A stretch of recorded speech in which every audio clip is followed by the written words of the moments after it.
The growl of diesel engines broke my morning peace, pulling me from the quiet ritual of sipping coffee from my grandfather's chipped blue mug, a weathered keepsake from decades past.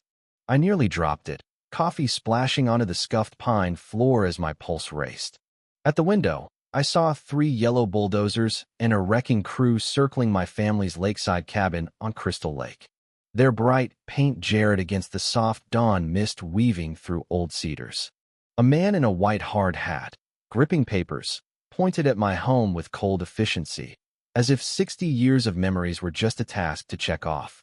His team readied chains and hydraulic arms with the ease of setting up a barbecue, not erasing a legacy.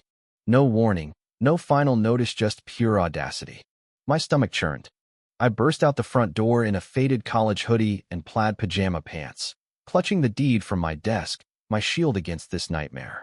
The screen door slammed, a hinge snapping, leaving it hanging like a broken wing.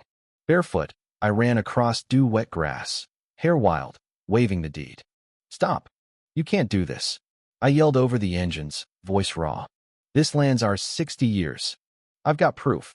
The sun caught the deed seals, but the crew boss, a weathered man named Hank with a face etched by too many fights, barely looked. "Not my call, lady," he said flatly. "Talk to the HOA. We've got orders." He patted a folded paper in his pocket, waved his crew on, and turned away. A worker raised a sledgehammer, eyeing the porch railing my grandmother carved with leaf patterns and our initialsa summer's labor where I'd whittled with my grandfather, chased fireflies, and dozed to my mother's tales. As he tensed to swing, fury surged. I'd always been the diplomat, but this threat to something sacred woke a fire I didn't know I had. I stepped in his path, barefoot on the earth my grandfather tilled. "You're trespassing," I declared, voice steady as the lake breeze. "Touch one plank, and I'll have you arrested for property damage." The sledgehammer paused. Workers glanced at Hank, whose radio crackled with an irate voice. Doubt flickered across his lined face. 5 months earlier, I'd inherited this cabin from my grandfather, taking leave from my city bookkeeping job to restore the retreat of my childhood summers. Tucked on Crystal Lake's west shore, it predated the Crystal Shores HOA by decades. Built in the 1960s by my grandfather's hands, before developers made the area a rich enclave, it was my haven.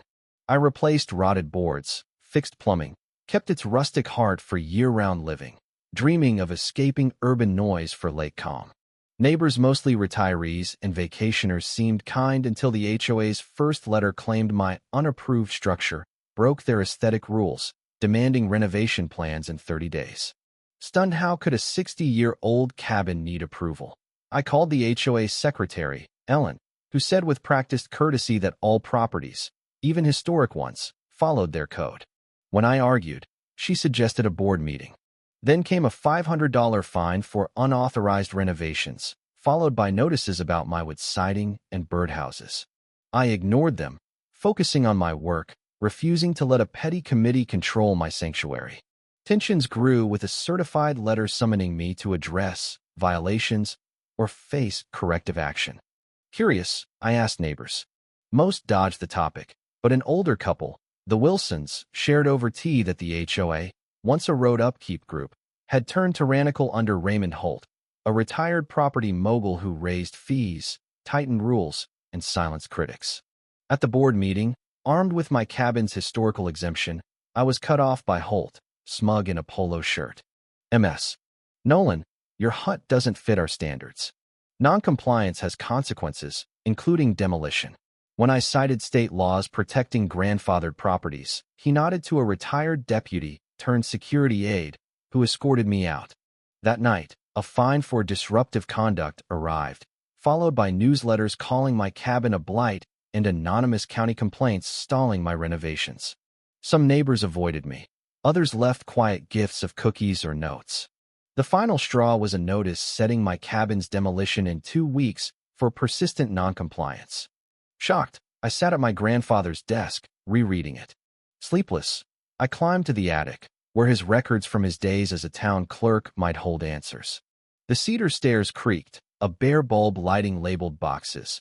Tax filings 1960 to 1974, Nolan family photos. Dust stung my nose as I dug, finding a rusty tin marked Lake property critical. Inside were the 1962 deed and a lease with the developers who built Crystal Shores. By dawn, I found a bombshell. My grandfather hadn't sold his 40 acres but leased them for 99 years, retaining ownership. A clause stated that if his heirs reclaimed the deed, all community facilities, clubhouse, marina, courts reverted to us. I snapped photos and called Sarah Coleman, a sharp real estate lawyer. At her office, Sarah's eyes widened at the documents. Your grandfather leased the land, including the HOA's clubhouse plot. You can take it all back. We filed a property claim and injunction to stop the demolition, but Holt ignored the notice, sending the crew. As I faced the bulldozers, Sarah called. Sheriff's en route with the injunction. Minutes later, patrol cars arrived, lights flashing. Hank's face fell as deputies showed the court order. Holt's legal challenges flopped. County records backed my deed. In court, Judge Evelyn Carter ruled fast. I owned the recreation complex, my cabin was safe, and all HOA fines were void. Holt left, fuming. At an emergency HOA meeting, Holt and his cronies quit.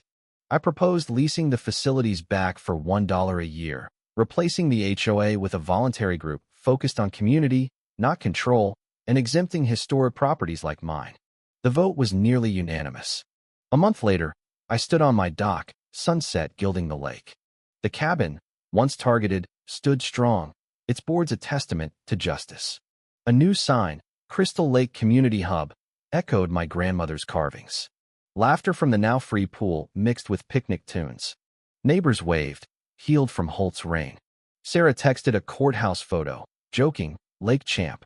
I hadn't sought glory, just to honor my grandfather's foresight, hidden in that attic tin, which freed a community.